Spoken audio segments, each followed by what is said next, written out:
প্রিয় ঝিনাইদহবাসী, আমার প্রাণপ্রিয় আমার বয়সী তরুণরা, আপনারা যখন এখানে সমবেত হয়েছেন ঠিক সেই সময় আমি কিছু শঙ্কার কথা বলবো। বাংলার আকাশে বাংলাদেশকে নিয়ে বাংলার আকাশে এখন দুর্যোগের ঘনঘটা, বাংলাদেশকে নিয়ে বিদেশে বসে ষড়যন্ত্রের ঘনঘটা। প্রিয় ঝিনাইদহবাসী, গত জুলাই আগস্টে হাসিনা নির্দেশ দিয়েছিলেন এই শিক্ষার্থীদের উপরে তোমরা লেখার বুলেট দিয়ে পাখির মতো করে ভোট ঝাঁঝরা করে দাও। হাসিনা এখন গন কেস, আওয়ামী লীগের চ্যাপ্টার ক্লোজ। আওয়ামী লীগ এমন ভাবে পালিয়েছে, আওয়ামী লীগের পতিত প্রেতাত্মারা ভারতে বসে লন্ডনে বসে বাংলাদেশের বিরুদ্ধে যতই বিষোদ্ধার করুক, Awami League will never come back.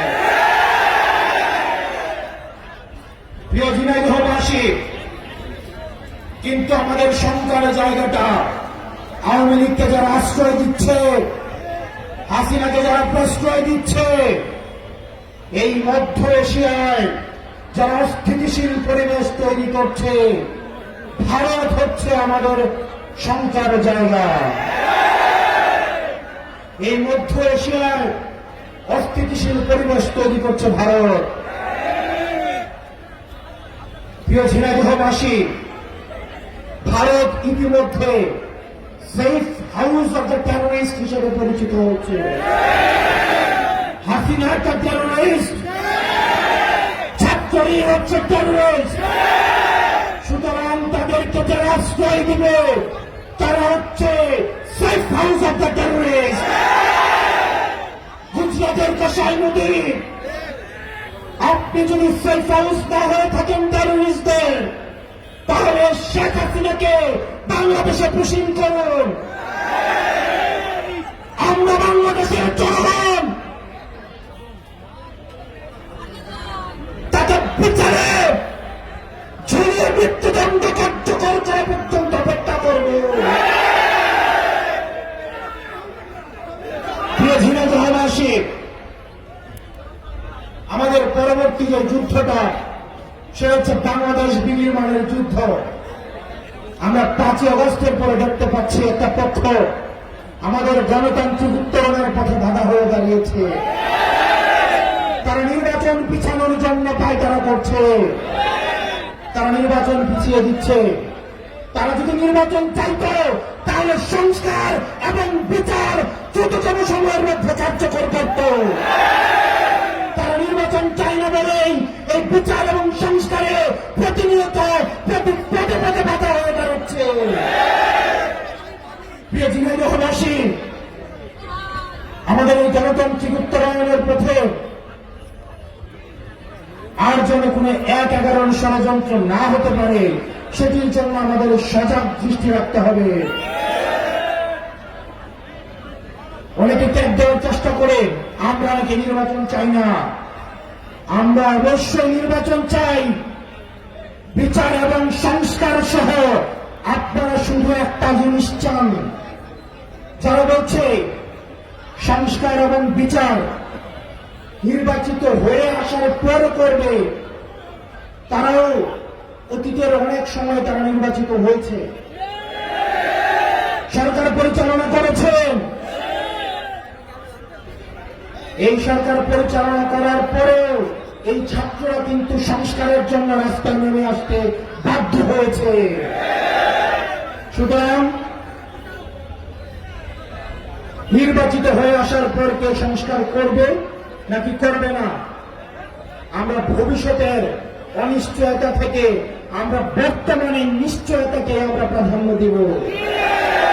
সুতরাং এই অন্তর্বর্তীকালীন সরকারকে বলব, এই তরুণ প্রজন্মের প্রত্যাশা, এই তরুণ প্রজন্ম অধীর আগ্রহ বসে রয়েছে একটি শান্তিপূর্ণ একটি অংশগ্রহণমূলক একটি নির্বাচনের জন্য, এবং সেটির পূর্বে তার আরো বছর রয়েছে সংস্কার এবং হাসিনার বিচার দেখার জন্য।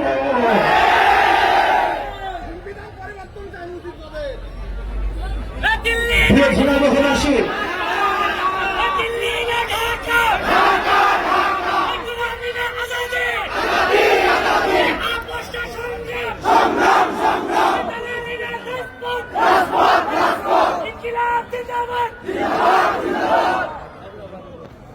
প্রিয় ঝিনাইদহবাসী এবং বিশেষ করে যারা তরুণ প্রজন্ম রয়েছে, আমরা যখন তরুণদের সাথে কথা বলি, তারা বাংলাদেশ নিয়ে একই সাথে সাথে যেমন আশাবাদী, একই সাথে সাথে হতাশ। পুলিশ ভাইয়েরা আপনারা যারা রয়েছেন, 5ই আগস্টের আপনাদের যে ভূমিকা, সেই ভূমিকার দায়ভার কিন্তু আপনাদের নিতে হবে। অনেক পুলিশ কনস্টেবল আমাদের সাথে এসে কথা বলে, অনেক এসআই আমাদের সাথে এসে কথা বলে যে ভাই আমরা জনতার বিরুদ্ধে দাঁড়াতে চাই না, কিন্তু কিছু উচ্চাভিলাষী অফিসার তারা রাজনীতির মুখে পড়ে আমাদেরকে তারা ব্যবহার করে। আমরা জানি সব পুলিশ কিন্তু খারাপ না। আমার ভাই, আমার সন্তান, আমার বাবা পুলিশে চাকরি করে, আপনার ভাই, আপনার বাবা, আপনার সন্তান পুলিশে চাকরি করে, সবাই কিন্তু বেঞ্জির হারেন না। সুতরাং পুলিশ ভাইদেরকে আমরা বলবো, আপনাদের যেসব রাজনৈতিক অভিলাষী যেসব অফিসার রয়েছে, আপনারা তাদের মুখোশ উন্মোচন করে দিন। আপনারা রাজনৈতিক দলদাসে পরিণত হওয়ার দরকার নাই। আপনারা আওয়ামী লীগের পুলিশ ছিলেন, আপনারা হইতে পারেন নাই, জনতার বিরুদ্ধে দাঁড়িয়েছেন, আর বাংলাদেশের বিপক্ষে দাঁড়ানোর চেষ্টা করেন না। বাংলাদেশের মানুষ মাফ করবে না। প্রিয় পুলিশ ভাইয়েরা, চলেন আমরা একসাথে আপনাদের সন্তানদের জন্য, পরবর্তী বাংলাদেশের জন্য আমরা একটা সুন্দর পুলিশ কাঠামো গড়ে তুলি। প্রিয় সাংবাদিক ভাইয়েরা, আমরা আপনাদের কষ্ট বুঝি। এখানে অধিকাংশ সাংবাদিক যাদেরকে বেতন দেওয়া হয় না, এখানে অধিকাংশ সাংবাদিক যাদের বেতন 5 থেকে 6,000, অধিকাংশ সাংবাদিক যাদেরকে শুধুমাত্র ঘুমটা ধরিয়ে দিয়ে দেওয়া হয় আবার কর্ম করে খাও। আমাদের এই ফ্যাসিস্ট, এই পুঁজিবাদী, এই মিডিয়া থেকে, এই মিডিয়া লিঙ্কের বিরুদ্ধে আমাদের নিরপেক্ষ এই সাংবাদিক ভাইদেরকেই সামনে এগিয়ে আসতে হবে। প্রিয় সাংবাদিক ভাইয়েরা, আপনারা আপনার অধিকারের পক্ষে কথা বলেন, আমরা আপনার অধিকারের পক্ষে কথা বলছি, আমরা আপনার মুক্তির কথা বলছি, আমরা আপনার ন্যায্যতার কথা বলছি, আমরা আপনার স্বাধীনতার কথা বলছি। প্রিয় সাংবাদিক ভাইয়েরা, আপনারা নিজেদেরকে আর ব্যবহার হইতে দিন না। কোন সরকার যেন আর আপনাদেরকে নিয়ন্ত্রণ করতে না পারে, আপনার কর্মদাতা প্রতিষ্ঠান যেন আপনাকে আর নিয়ন্ত্রণ করতে না পারে। আপনারা এখন কর্মের জন্য, চাকরির জন্য যেভাবে চুপ হয়ে গিয়েছেন, আপনারা যেন স্বাধীনভাবে আপনারা মতামত প্রকাশ করতে পারেন, আপনাদের ন্যায্য বেতন যেন, ন্যায্য মজুরিটা যেন আপনারা পান, সেজন্য আপনাদেরকে কথা বলতে হবে। প্রিয় প্রশাসনীয় ভাইয়েরা, এই বাংলাদেশটা আপনাদের, এই বাংলাদেশ আপনার সন্তানদের। সব প্রশাসনের অফিসার খারাপ নয়, সব প্রশাসনের অফিসার মতুর নয়।